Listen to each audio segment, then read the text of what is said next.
Assalamualaikum warahmatullahi wabarakatuh.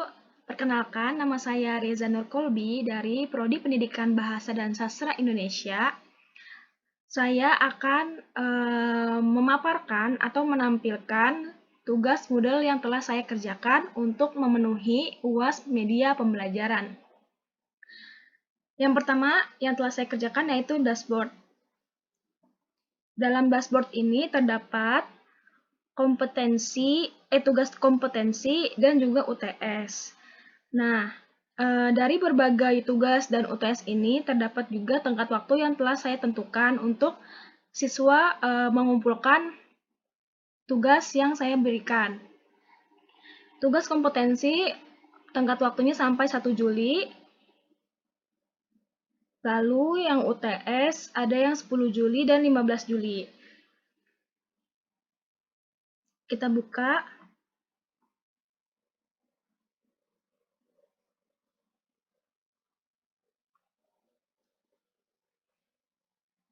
Nah, dalam tugas kompetensi ini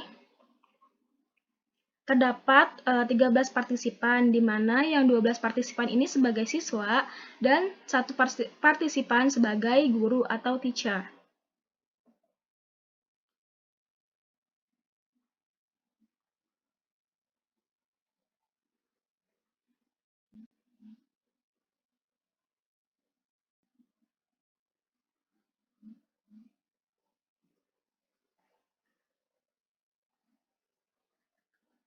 Dari tugas dan UTS ini juga sama semuanya, terdapat 12 partisipan sebagai siswa dan juga 1 partisipan sebagai guru atau teacher. Lanjut kita ke site home.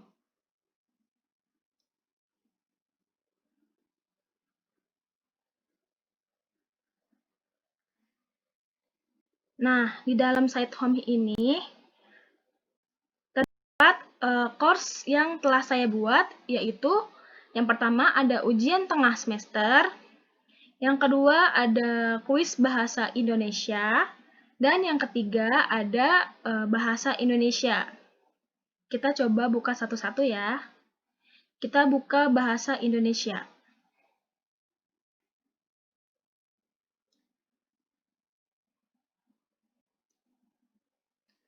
Dalam bahasa Indonesia ini terdapat topik-topik yang telah saya buat. Topik pertama ada teks anekdot. Nah, dalam teks anekdot ini saya menampilkan adanya materi, tugas, dan juga diskusi. Materi ini dapat berupa materi teks anekdot dan video materi teks anekdot dan juga Padlet teks anekdot. Kita buka materi teks anekdot.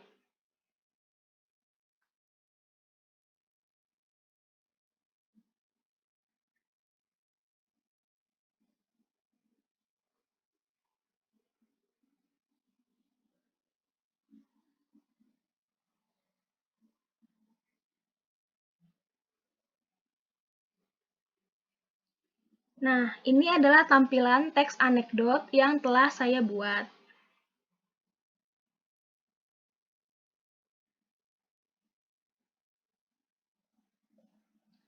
Selanjutnya, kita buka materi yang lain.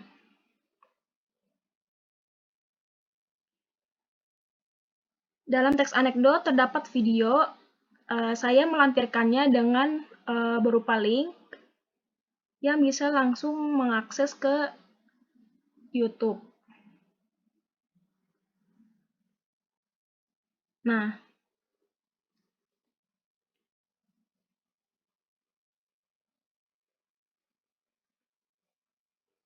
ini adalah video tentang materi teks anekdot.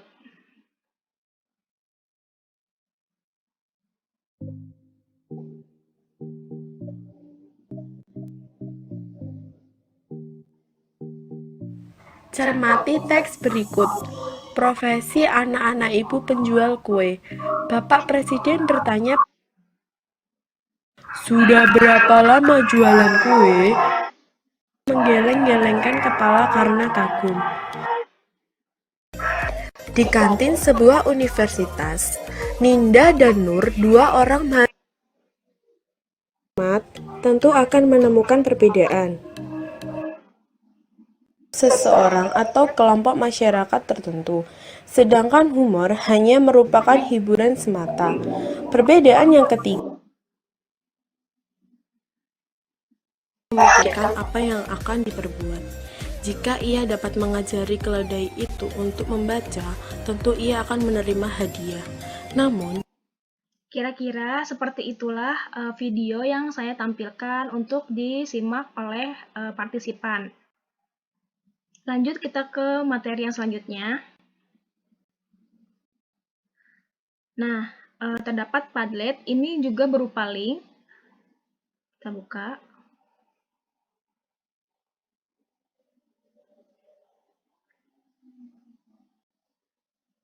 Nah, ini langsung masuk ke Padlet yang telah saya buat. Di sini juga dapat berupa materi, video, dan juga kuis dalam Padlet ini.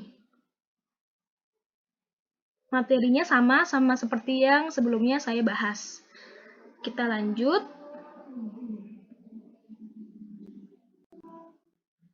Terdapat tugas kompetensi untuk teks anekdot.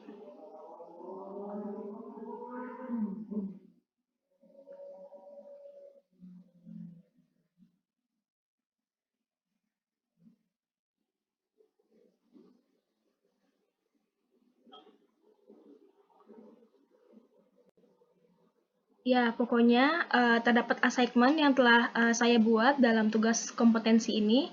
Partisipannya ada 13, yaitu 12 sebagai siswa dan 1 sebagai teacher. Dan ini juga ada tenggat waktunya, yaitu 4 Juli 2020. Kita lanjut.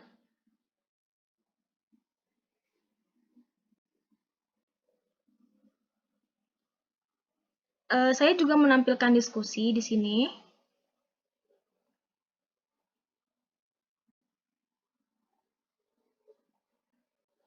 Dalam diskusi yang saya buat, saya memberikan sebuah pertanyaan untuk dibahas secara bersama-sama oleh partisipan yang telah saya masukkan ke dalam sini.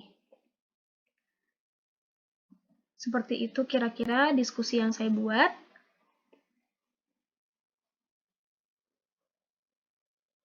Lalu kita lanjut ke topik yang kedua, yaitu teks eksposisi.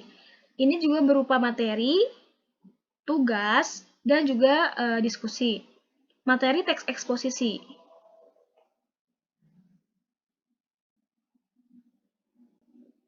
Sepertinya kita harus membukanya di sini.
Nah, ini adalah materi teks eksposisi.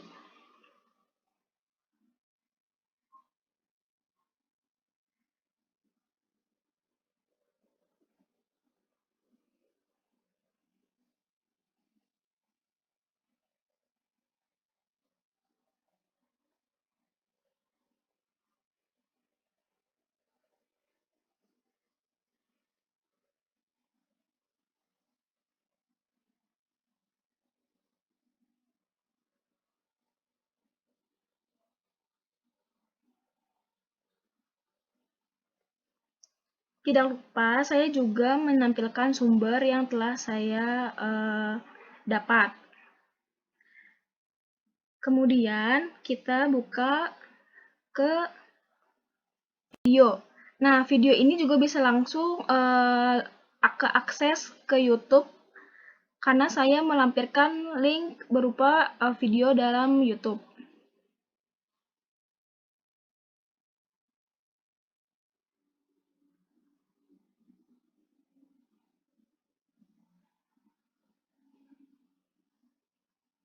Dalam video ini juga berupa materi-materi tentang teks eksposisi.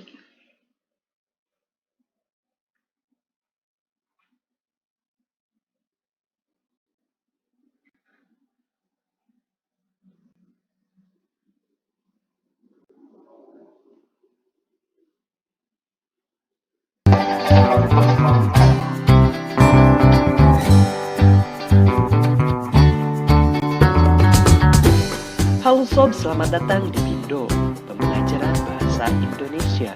Namun sebelum Pindo lanjutkan pada pembahasan pokok kali ini, Pindo ingatkan buat Sob-Sob untuk subscribe terlebih dahulu, like videonya, komen, dan bagikan pengertian teks eksposisi.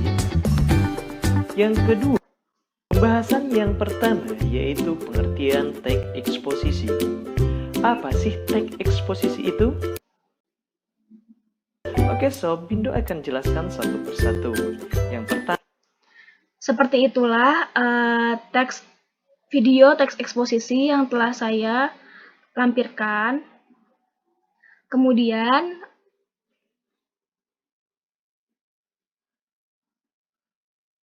terdapat juga video pembelajaran. Ini adalah lanjutan dari video yang sebelumnya.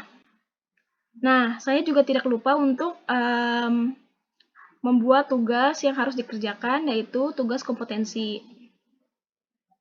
Kita buka. Tugas kompetensi ini, partisipan harus mencari contoh teks eksposisi dan lalu analisis struktur, isi, dan kebahasaan yang terdapat pada teks yang telah dibaca.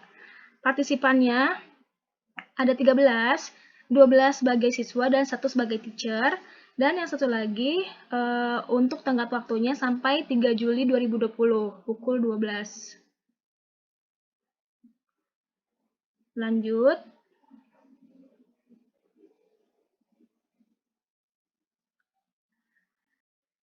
Di sini juga ada diskusi video pembelajaran. Jadi maksudnya adalah apabila siswa telah menonton video yang telah saya berikan, siswa harus mencari hal apa saja yang telah dia dapatkan. Seperti itu.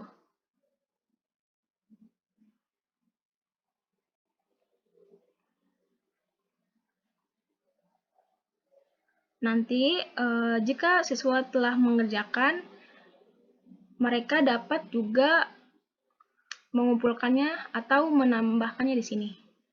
Seperti itu. Kita lanjut ke materi yang selanjutnya, yaitu teks prosedur. Di sini ada materi, tugas, dan juga diskusi. Materi ini, teks prosedur saya buat menjadi mind map. Kita buka. Nah, ini adalah mind map yang telah saya buat tentang teks prosedur. Seperti ini. Kita lanjut.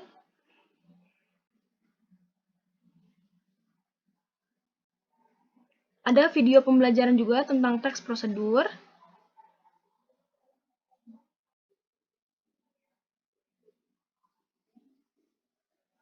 Ini sama seperti yang sebelumnya, langsung ke akses ke YouTube. Karena saya melampirkan link dari YouTube. Nah, ini adalah video pembelajaran tentang teks prosedur. Sekarang kita akan belajar tentang teks prosedur. Mari kita mulai.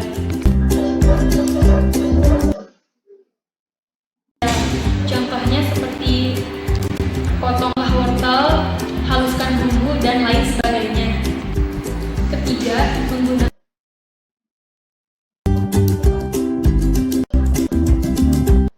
kira-kira seperti itu yang telah saya lampirkan mengenai video pembelajaran. Dan terakhir ada diskusi. Diskusi ini sama yang sebelumnya. Partisipan diberikan tugas untuk merangkum berdasarkan mind map dan juga video pembelajaran yang telah ditonton. Kita lanjut.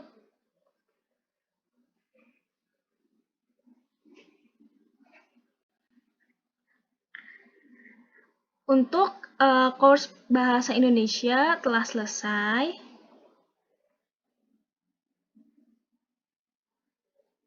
Kita lanjut ke kuis.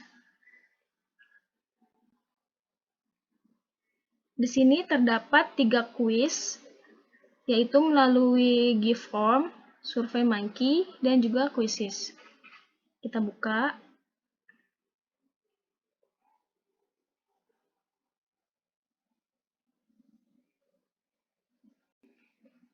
Nah, ini tampilan dari Giveform yang telah saya buat untuk para siswa menjawab pertanyaan yang saya berikan. Seperti ini.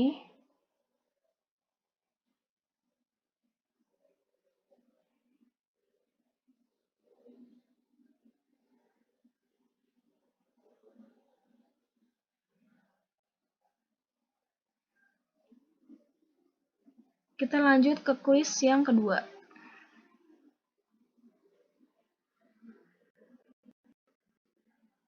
Terdapat SurveyMonkey yang telah saya buat. Ini juga langsung bisa masuk ke SurveyMonkey-nya, karena saya melampirkan link. Nah, ini adalah soal-soal yang telah saya buat di SurveyMonkey. Terdapat 9 soal. Kita lanjut ke kuis yang ketiga.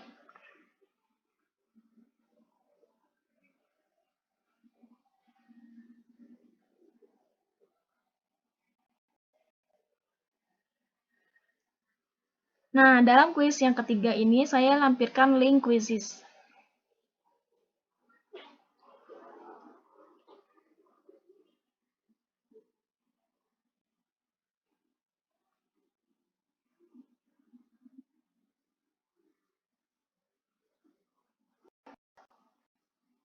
Nah, ini adalah Quizizz yang telah saya buat. Apabila kita klik mainkan kuis, maka terdapat soal-soal yang muncul.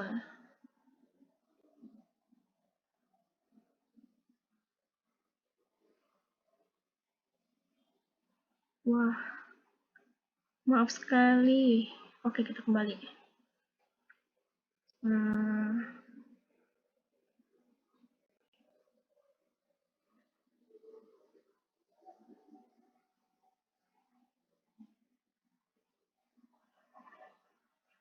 Terdapat masalah dalam Quizizz ini.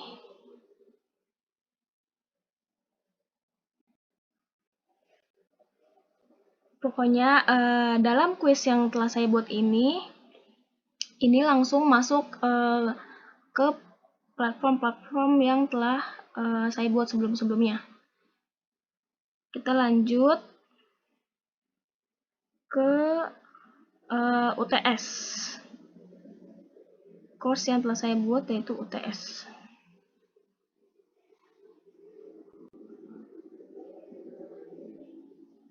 Nah, saya buat 2 pilihan, yaitu pilihan ganda dan juga uraian. Untuk UTS yang pertama, kita buka.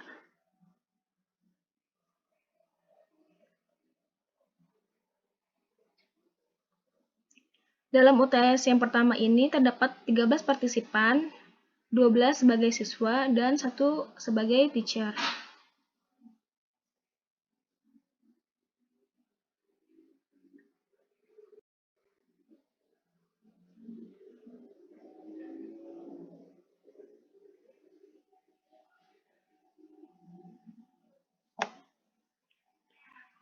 Tampilan dari UTS yang telah saya buat yaitu seperti ini.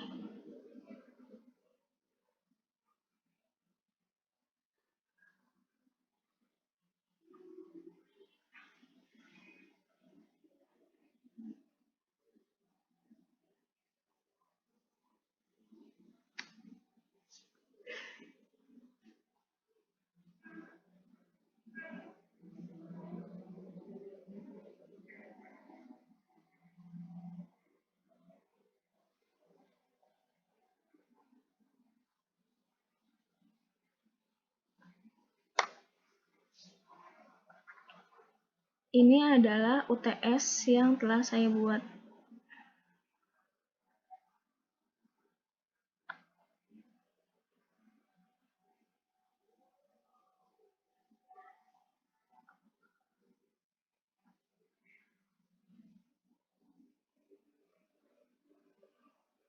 Terdapat 20 soal pilihan ganda.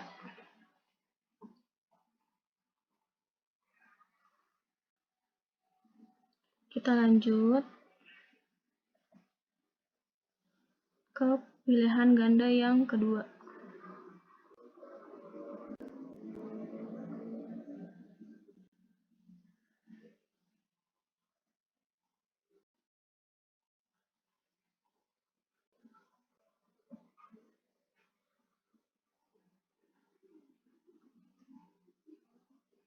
Dalam UTS yang kedua ini juga partisipannya sama, ada 13 partisipan, 12 sebagai siswa dan 1 partisipan sebagai guru. Nah, ini adalah tampilan dari UTS yang kedua berupa pilihan ganda.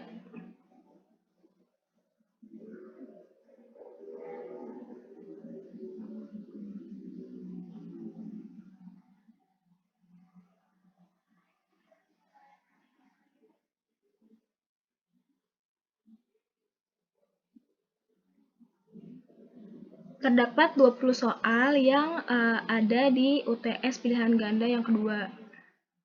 Kita lanjut ke uraian.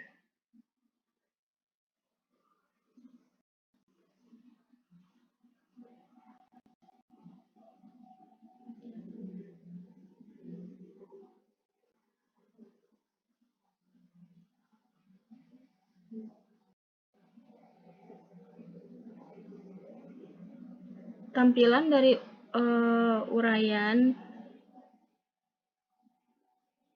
seperti berikut. Ini adalah uraian yang telah saya buat. Terdapat 15 soal. Terdapat 20 soal.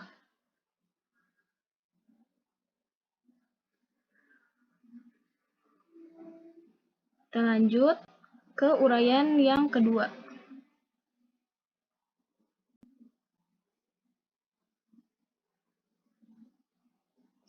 Dalam uraian yang kedua sama seperti uraian yang pertama.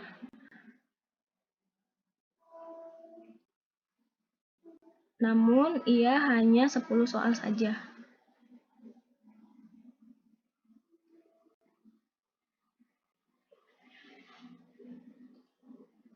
Saya sudah menjelaskan 3 course yang telah saya buat. Kita lanjut ke kalender.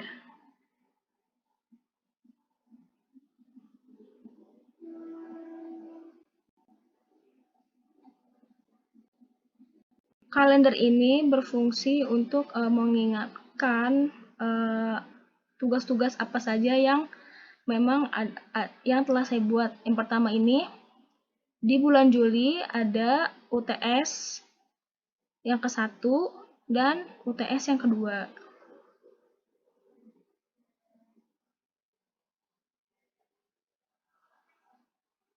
Seperti itu.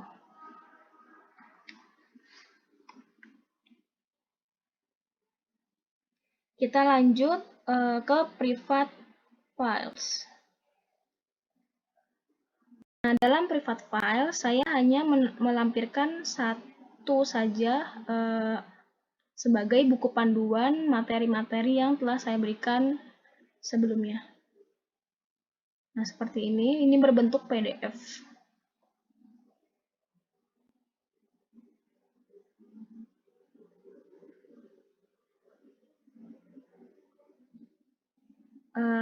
Saya kira itu saja yang bisa saya paparkan atau jelaskan. Kurang lebihnya mohon maaf. Wassalamualaikum warahmatullahi wabarakatuh.